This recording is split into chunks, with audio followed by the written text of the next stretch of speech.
All right, I've been really fascinated by the reaction to the proposed legislation that's going to allow coach to player communication to one player, by the way, just one player on the field, tablets on the sideline, and at halftime, and the potential use of a 2-minute warning. Now, Ross Dellinger, as you see right here, was one of the first to report this. I lifted this screenshot from Dan Casey, and by the way, if you love X's and O's, you love a deep dive breakdown into the theory of the game.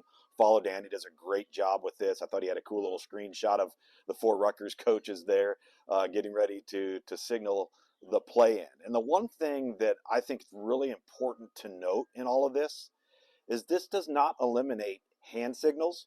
It probably does not eliminate signage. What this does is it streamlines the process.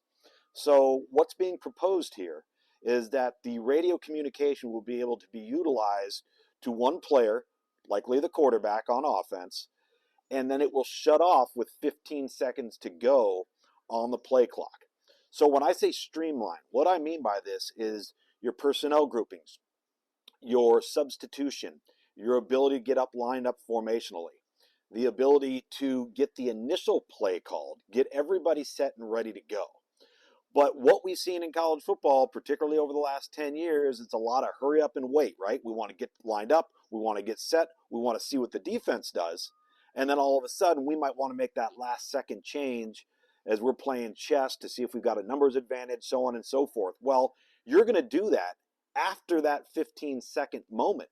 So you're still going to have ways to communicate to the other players on the field if you're going to change something late. And some of that communication may still come from the sideline. It may come entirely from the quarterback.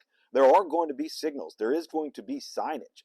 But what I like about this is I think it's going to lead to less penalties, more efficiency, better execution, hopefully less delay of game penalties.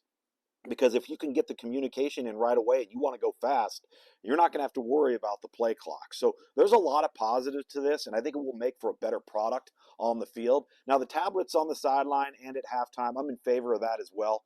I want there to be better execution. I want there to be to-the-minute live reaction of what just took place. How do we correct it? How do we avoid it from happening in the future? How do we go on to the next series and the next quarter or the next half and make an adjustment that improves our opportunity to execute? And by doing that on the sideline and to be able to show a visual as it just happened, I think that's extremely positive. It will make for better football going forward. Now, people will say, I still kind of like the idea of being able to detect signals. So I want to be able to look over there and see if there's something we know is coming. Is it going to eliminate some of that? Yeah, it's probably going to eliminate some of that.